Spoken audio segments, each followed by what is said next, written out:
pour son exposé et je donne à présent la parole à M. Indrika Ratwatte. Mr. President, Excellencies, since this Council last met 2.5 weeks ago, civilians have again been killed and injured, homes reduced to rubble, electricity and water cut. The United Nations warehouses and other humanitarian facilities damaged, destroying aid meant for civilians. And still, every day, humanitarian organizations continue to respond across Ukraine. In Odessa, in Mykolaiv, where homes and buses and energy infrastructure have been struck. In Kharkiv, Dnipro, Sumy, and Zaporizhzhia, where repeated aerial attacks continue to disrupt daily life. In Kyiv, where families are once again clearing debris from apartment buildings after last week's attacks. And in communities closer to the front line, including Donetsk and Kherson, where shelling and drone attacks remain a daily reality. We must not allow such repeated attacks to make this suffering seem so routine. We also remain concerned by reports of civilian harm in the Russian Federation, even if the United Nations cannot verify these independently. Long-range drone attacks have reportedly continued to cause civilian casualties and damage infrastructure. For example, on 17th and 18th July, Russian authorities have reported attacks, including strikes on the Wildberries Logistics Center in Moscow and Tambov regions that killed 8 civilians and caused injuries to 86 others. Different cities, different attacks, the same result. Civilians paying the price. This must never become normal. Mr. President, each round of attacks bring renewed harm to civilians. More families grieve, more homes are damaged, more essential services are cut, and more communities are forced to put recovery on hold. For many communities, this is now the 4th summer spent under the shadow of continued hostilities, while fearful about the winter to come. For others, suffering has lasted even longer.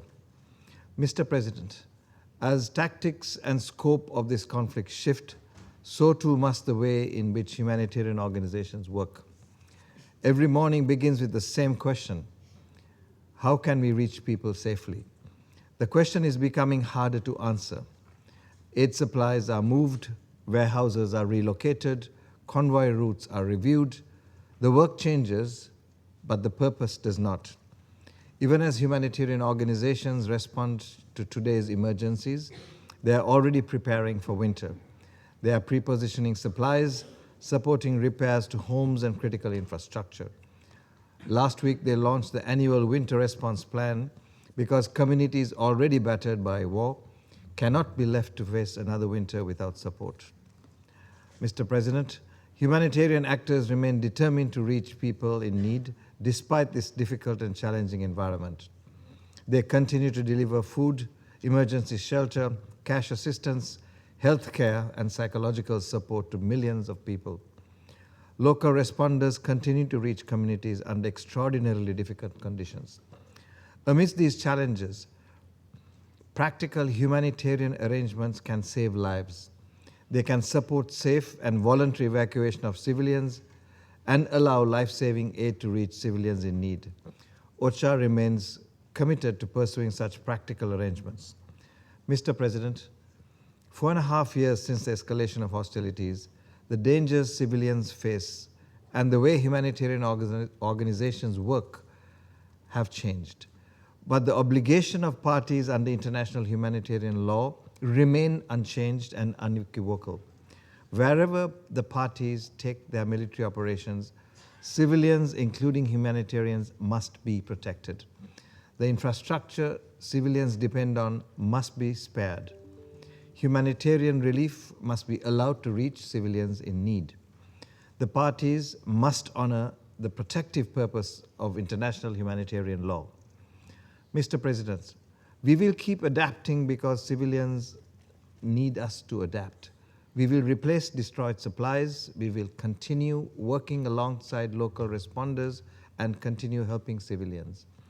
But our determination should not be confused with acceptance. Humanitarian organizations find ways to keep working because this is their job. but that does not make these conditions acceptable. Nor should the extraordinary determination of civilians be mistaken for an unlimited ability to endure suffering. Humanitarian organizations will keep doing everything they can, but they cannot compensate for failures to uphold the protective aim of international humanitarian law. The responsibility to spare civilians and meet their essential needs rests with the parties to the conflict. Those with influence over them have a responsibility as well. International law is not optional. I thank you. Je remercie M. Ratwatte pour son exposé.